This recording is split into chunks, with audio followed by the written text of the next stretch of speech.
will have to prove it, then he has committed very serious crimes. This is a devastating indictment. I speak here as an alumnus of the Justice Department myself, because not only is it powerful, it's very narrowly tailored. They didn't throw everything up against the wall to see what would stick. This really is a rifle shot, and I think it should be the end of Donald Trump's political career.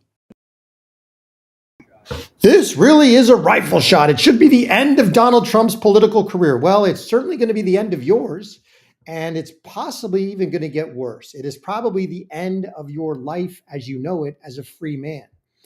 Hey, welcome into Courageous Media. Really appreciate everybody rolling up. Thanks so much for being here on a Friday. Thank God it's Friday. It's a Justice Friday. So really appreciate y'all rolling up. When you get here, let us know you're here in the comments. We've got big breaking news happened late yesterday. John Bolton indicted on 18 counts of mishandling classified information, violations of the Espionage Act. This could get very, very ugly for John Bolton. And we're going to dive into all of this. We've got clips from John Bolton himself, just like the one you saw, where he is basically lambasting President Trump for having classified information. Now, isn't it interesting that basically every single thing that the Democrats have tried to lawfare Trump on, let's see, mortgage fraud or bank loan fraud, mishandling classified information. Yep, we got that one. So all of these things are now coming back to bite them in the proverbial butt. It's everything that they were guilty of. So basically, all we have to do is look at everything that Donald Trump was accused of and charged with, and essentially that is what the Democrats have been doing, or in this case, a rhino globalist neocon Republican. Oh yeah, a Democrat, basically. So we've got John Bolton indicted on 18 counts. Let's dive in. We've got CNN talking about this and reacting to it, and it's just classic to see their faces, to see what's going on at CNN as one of their little anti-never Trumpers is getting justice. Here we go. As we pull this up again, please smash that like button if you're here. Let us know you're here in the comments. Subscribe if you haven't already to the channel. And here we go. This is long and thorough, 26 pages, very detailed allegations. It's what prosecutors call a speaking indictment that really tells a story and goes into great detail and puts on public display the evidence that the government has gathered, much of which I think was actually picked up when they executed the search warrant at John Bolton's house. But the government has already put a lot of cards on the table, and the allegations, and at this point they are just allegations, do tell a fairly disturbing story about how Bolton allegedly mishandled classified information. And if you read the indictment, it seems to suggest he knew there was something in the way he was handling it, at least allegedly. There's this point, Michael, let me read to you in the indictment where it says, on or about July 23rd, 2018, Bolton sent individuals 1 and 2 a 24-page document which described information that Bolton learned while National Security Advisor. Less than 3 hours later, Bolton sent individuals 1 and 2 a follow-up message that stated, none of which we talked about. 3 exclamation points. In response, individual 1 sent a message that stated, shh. So how does that state of mind, Michael, maybe knowledge that this needed to be kept quiet, how could that impact the case?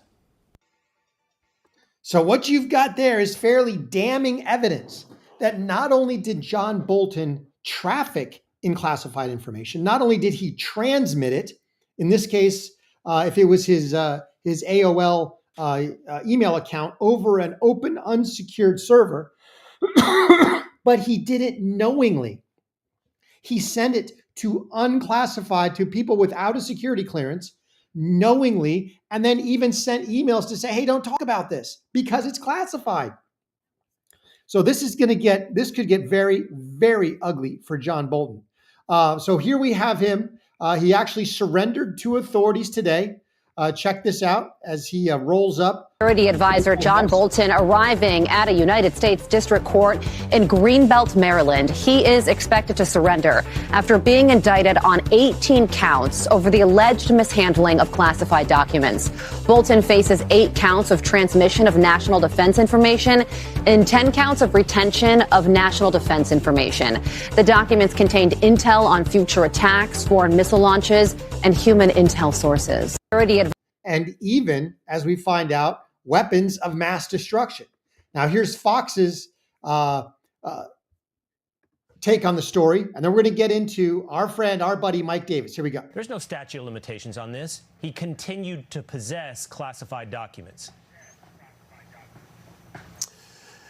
Yeah, Will, I'll tell you, I've worked on these cases both on the prosecution side and on the defense side, and I'll tell you they are very difficult cases to defend against because it is in essence a simple analysis. Is the document classified? Is it in your possession? Did you purposefully possess the document in question? And then you reach other analyses. You look at what was the purpose for the possession to determine whether or not additional charges may be brought. Remember, though, I'm very mindful of the fact that Bolton has a lot of knowledge and a lot of insight. There's may be an effort to also get his attention and get him talking about other things that he may have information about. This is just the beginning, the tip of the iceberg. I think it's a difficult case to defend against. He, of all people, should know. Doesn't matter if it's old or new materials. If it's classified and you possessed it, then it could be a crime.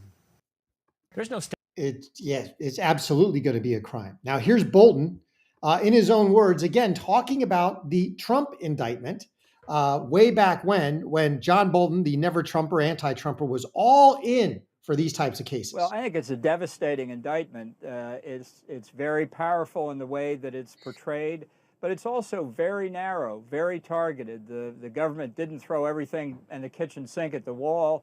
It has focused this in a way that I think, as a matter of law, is going to be very difficult for the president to resist. I think the real question is the question of timing and scheduling.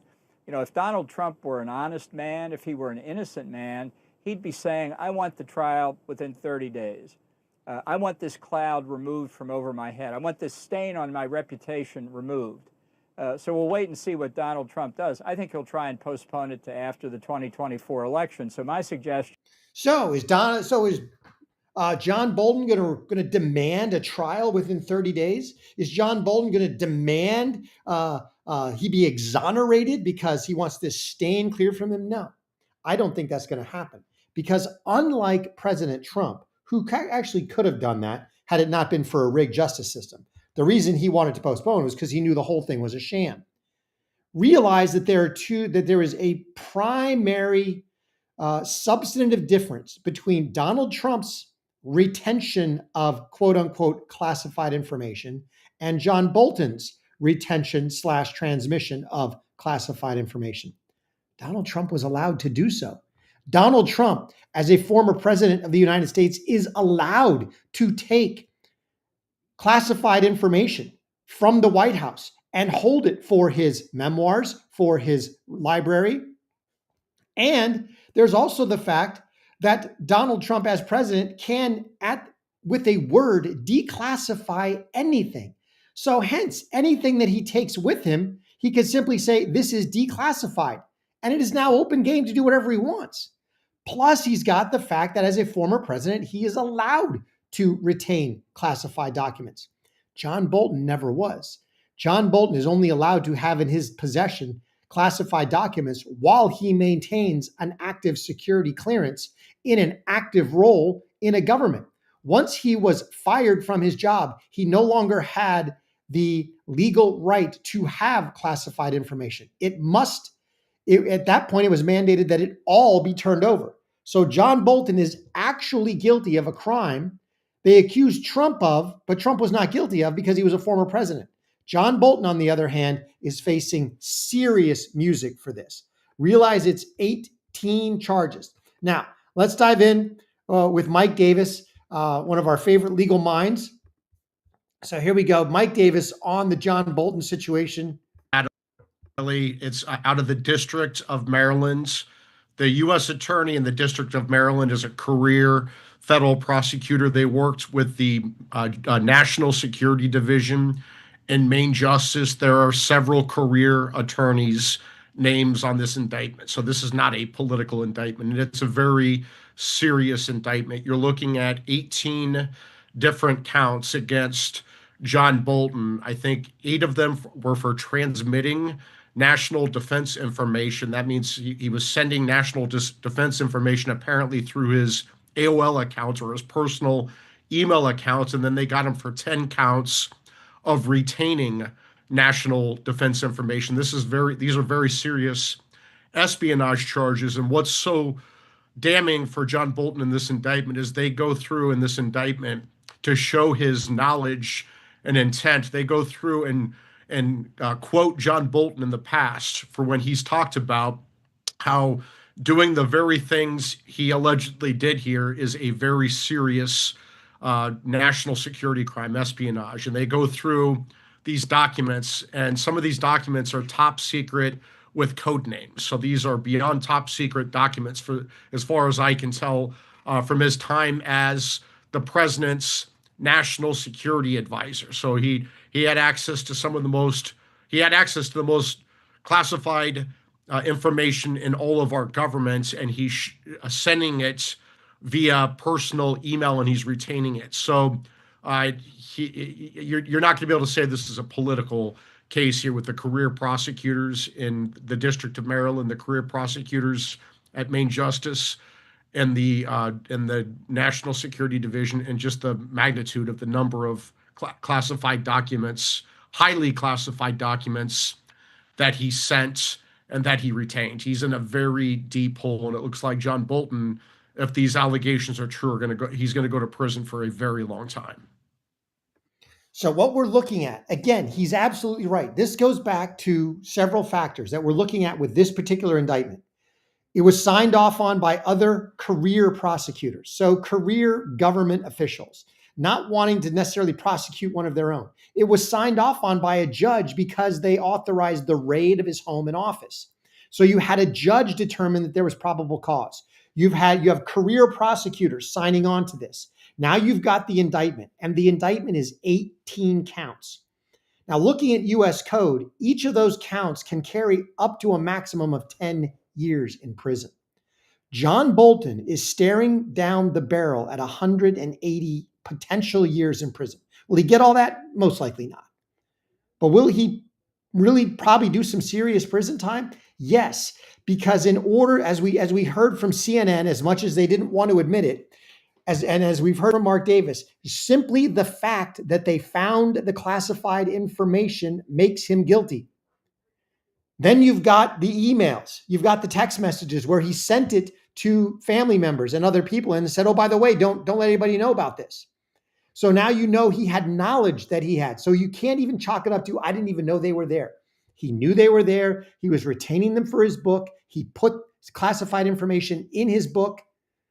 So you've got a serious problem for John Bolton. Now, the question becomes, does the DOJ, does Kash Patel, does Dan Bongino use this information, use this indictment, use this sword of Damocles over John Bolton's head to get him to roll over on anything else that he might know about in both the previous Trump administration deep state activities or in the Biden administration? We'll see. John Bolton knows a lot of things, but remember, he wasn't in the Biden administration. So there's a lot of things in the last 4 years that he probably has no knowledge of.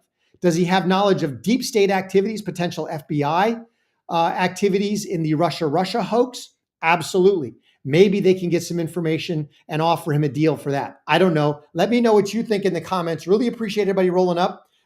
If you're here watching, please let us know you're here in the comments. Smash that like button for me. Subscribe if you haven't already to the channel. Now, while this is going on, while John Bolton is getting indicted, and while he is staring down the barrel of 180 years in prison, we've got 2 other Biden-era scandals that are now heating up in their investigations, and potentially justice is coming there too. Realize we've got 3 major scandals that all have to get investigated, and I think all dovetail. They all intertwine. They're all tangled up. That is the Russia hoax, which dates all the way back to 2015 and Barack Hussein Obama, along with Hillary Clinton.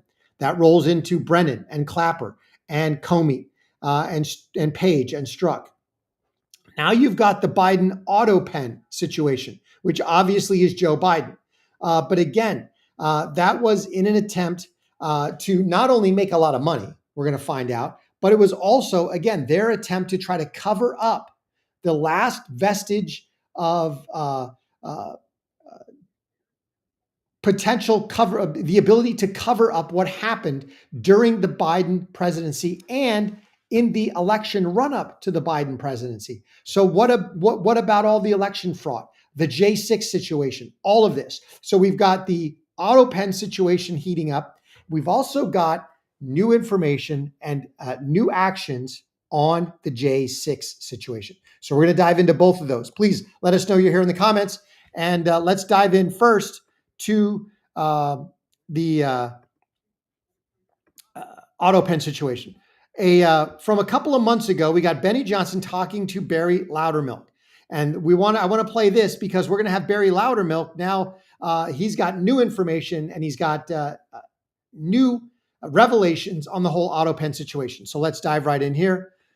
Check this out, and we'll dive into the rest of the Autopen scandal. Here we go.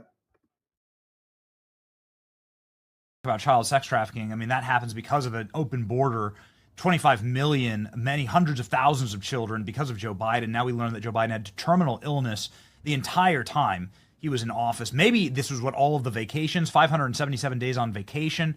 Perhaps he was getting cancer treatment. We have had doctors on the program all yesterday saying all of Joe Biden's activities, the weakness, the falling, the fog, the brain fog, that's because of cancer medication. They were hiding this from the American people. What should happen to the people who hid this from us? Are Joe Biden's acts constitutional?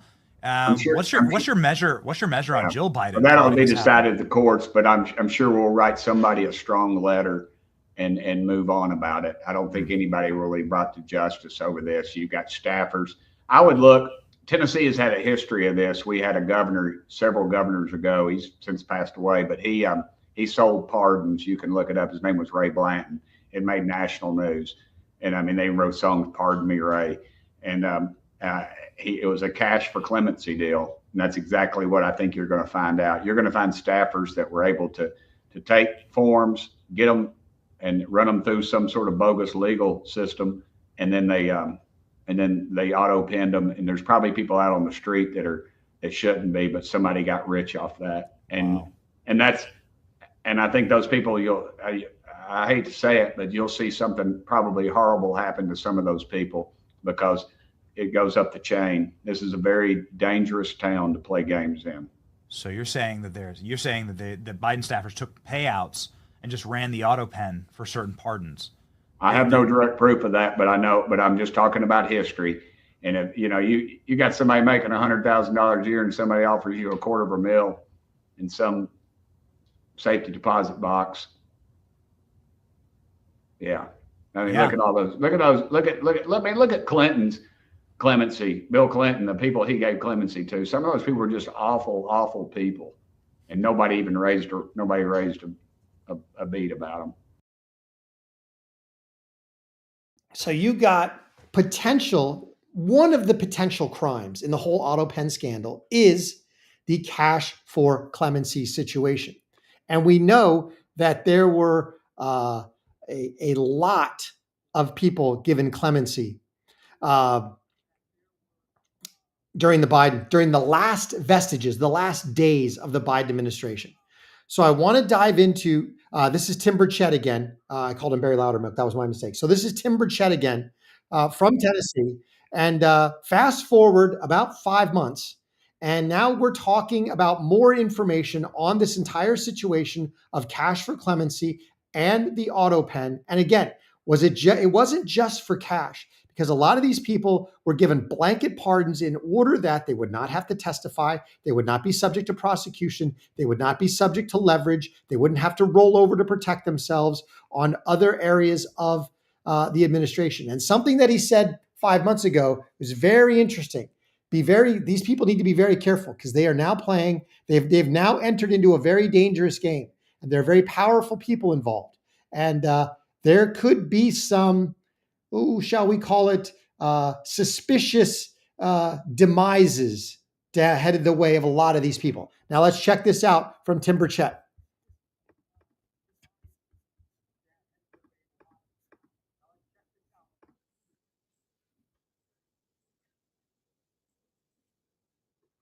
Sorry, hold on.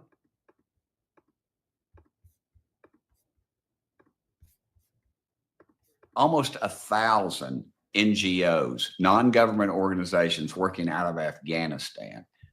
I had Marco Rubio in committee, and I asked him, we're giving the Taliban 40 million. This is just an example.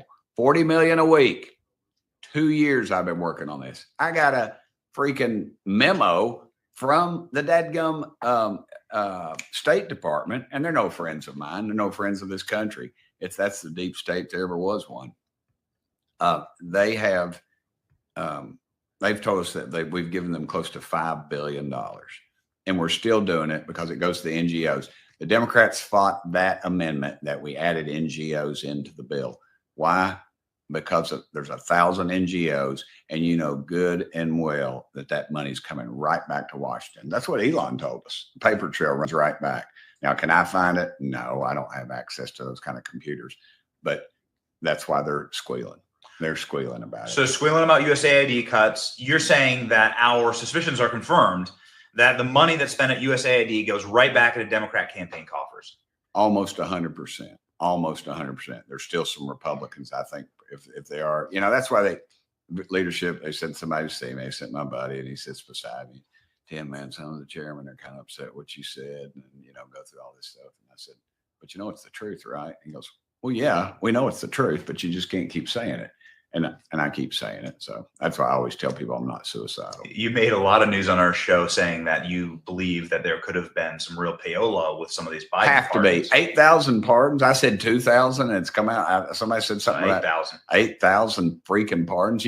8,000 pardons in the last days of the Biden administration. 8,000. There's no way Biden could physically review 8,000 files in the last, months. He only worked a couple hours a day. It wouldn't be possible. So therefore, we know that this was a scam. It's just a matter of finding where the money came from, where the money went, and proving it. Here we go. You think Joe couldn't remember what he'd had for breakfast? He couldn't remember where the dadgum bathroom was. And he reviewed 8,000 files on pardons. Give me a freaking break. This is so shady, and it's just Washington, D.C. It happens every day. That's the thing. It happens all the time. But with Trump in there, we're focusing on some of this stuff. Yeah. And every department is suspect. And, you just can't get past it. So who was running the country during the last days of the Biden administration? Who was in charge? Now, we know that there were some staffers that have already admitted to using the Autopen for some of this stuff. So let's check out some of this. We got one clip here that I want to play, but this comes down to what we've talked about for a while. There are three major conspiracies, scandals, you name it. You've got Russia. You've got the Autopen, and you've got J6. Now, they all intertwine because they all are tangled up with all of the lawfare against Trump. They were the predicate for a lot of the lawfare, and they were entwined with the lawfare. So all of this needs to get investigated. I want to see Kash Patel and Dan Bongino and the Justice Department peel back every layer of this onion. And they need to file conspiracy charges somewhere where they're going to stick, like Florida. Because once you file conspiracy or RICO charges, you can do it anywhere. There is no venue situation where you have to be in the venue where the crime was committed. It's a conspiracy, which means it's nebulous, and it means it transits state lines. And they could use the raid on Mar-a-Lago as a predicate event to hold it there in deep red Florida. All of these need to come together, and they need to be tried. They need to be investigated, indicted, and tried. Now, check this out, because we're now finding out that that one of the aides, Neera Tanden, has already been talking about some of this stuff. Here we go.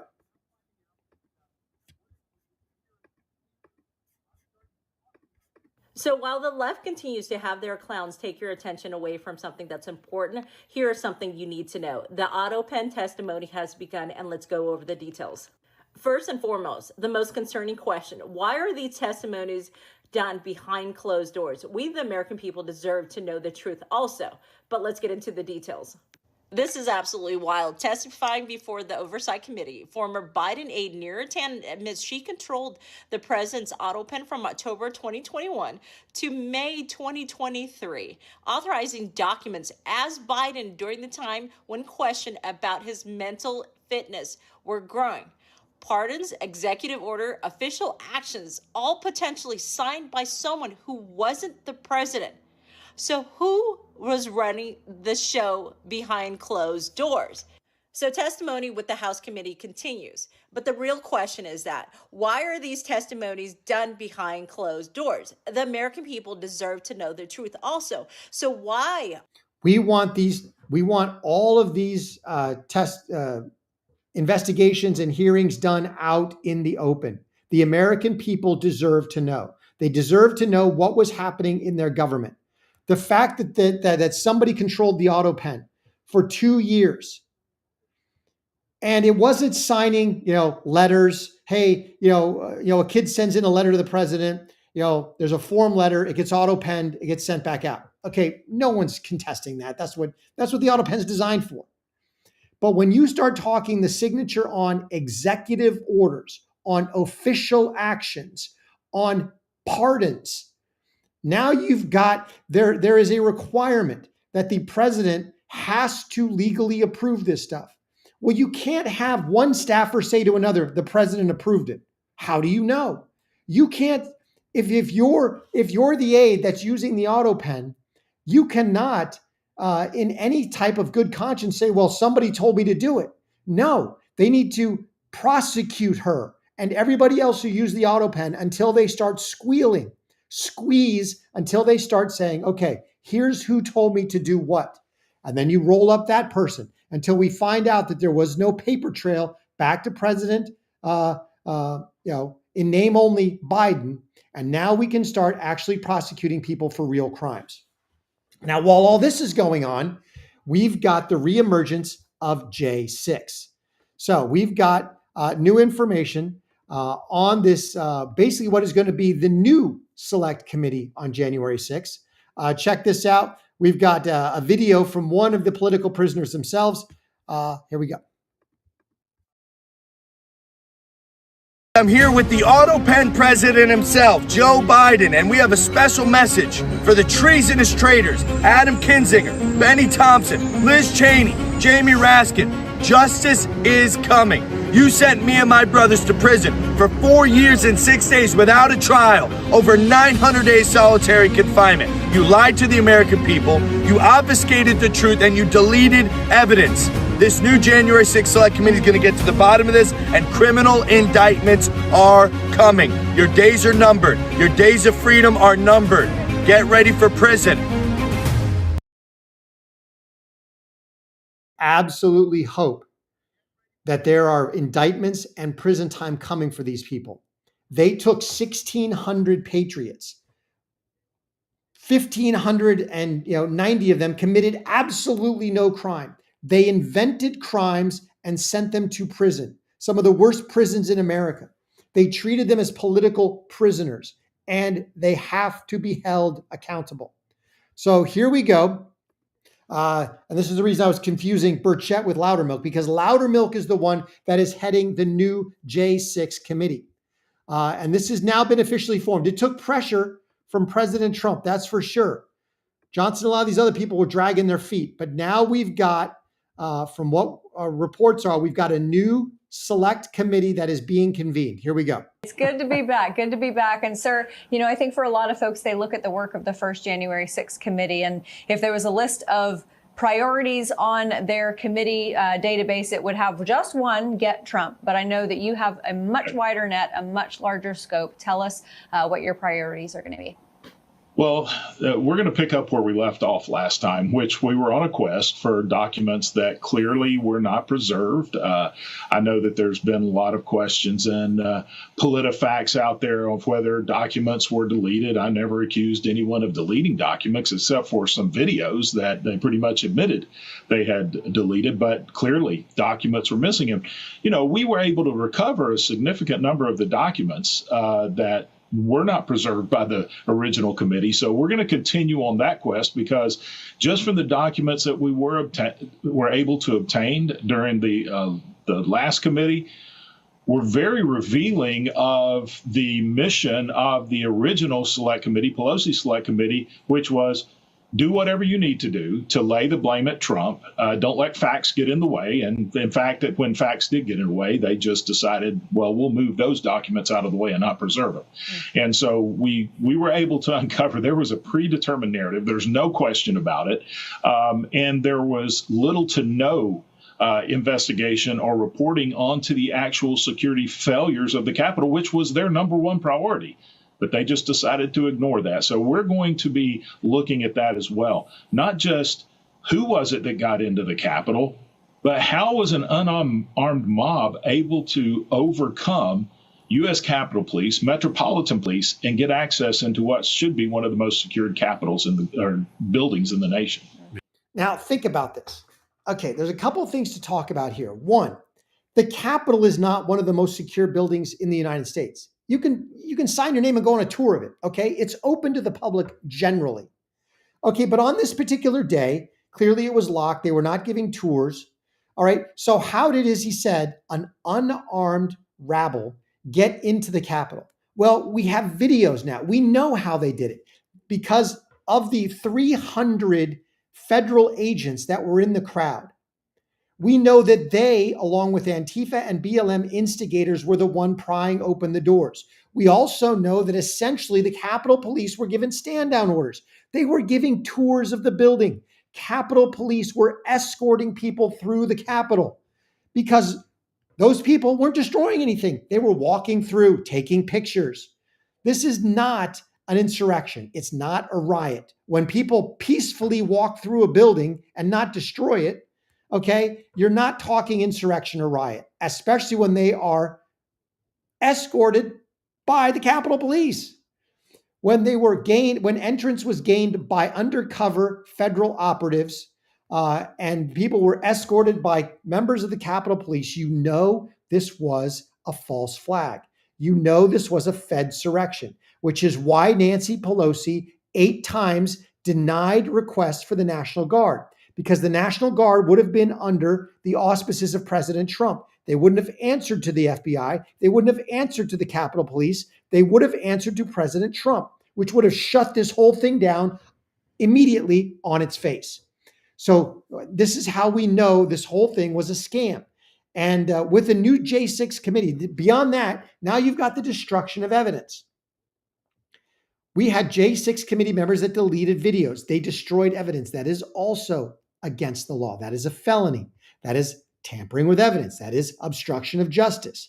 There are so many crimes here, it's ridiculous. The question is, there's 2 things that have to happen. A, this new J6 committee has to be real, it has to be legit, and it has to be sincere in going after these people, and it has to have the backing of the DOJ. Second, they've got to find a way to get around the pardons, the preemptive pardons that were issued for all the J6 committee members, which takes us back to the Autopen scandal. All right, let's keep going. Yeah, that's such an important question. And you did so much in the last Congress to really help us understand those failures. And yet we got a lot more to learn. One of the big questions that a lot of the folks I talk to, including retired FBI agents, have is why were so many paid informants in the crowd and what were they doing there that day? Can you give us an update on what you learned so far and what you hope to learn in the next phase of this investigation? Well, one thing that we have learned, and this came on the tail end of the Biden administration when their Department of Justice admitted that they had many, more than 24 paid informants embedded in the crowd. And so my question is, I'm not surprised our FBI does pay to have informants through different organizations, and their primary job is intelligence, to provide information. But with that many paid informants being in the crowd, we want to know how many were in the crowd, how many were in the building. But I also want to know, were they paid to inform or instigate? I mean, that's a big question, because we did uncover information and video evidence of Metropolitan Police officers encouraging people to go into the Capitol. Right. That's very concerning. But of these informants, if they were paid to inform, what information did the FBI actually get from them? How did they not know that this was coming if they had that many paid informants? I believe they did know it was coming. And what information did they gather? What intelligence did the FBI have in the days leading up to January 6th? And what information did they pass along to the Capitol Police? Because look, Chief Sund was caught flat-footed. Yeah. Even though he was trying to prepare, we know there was political involvement in his decisions. His request for National Guard backup that happened several times before January 6th was continually shut down until there were actually shots fired in the Capitol. But what intelligence did the FBI or Department of Homeland Security or... It's not even about the intelligence. It's about the fact that they instigated this whole thing. Trump wanted to send the National Guard because Trump found out that there were going to be Antifa and BLM instigators in the crowd. He said, this is going to get dangerous. So not only did the feds put in 24 paid informants, they had almost 300 agents in the crowd. And now we're finding out via video evidence that it was these agents who helped breach the Capitol. Let's not forget this video. Benny Johnson first played this video. Undercover Fed agents actually openly look. This is the key part. He opens the Capitol. Notice the earpiece. Notice the radio.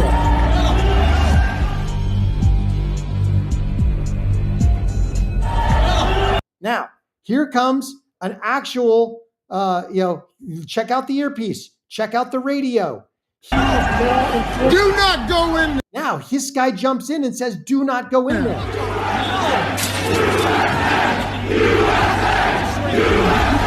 Hostage by the agent.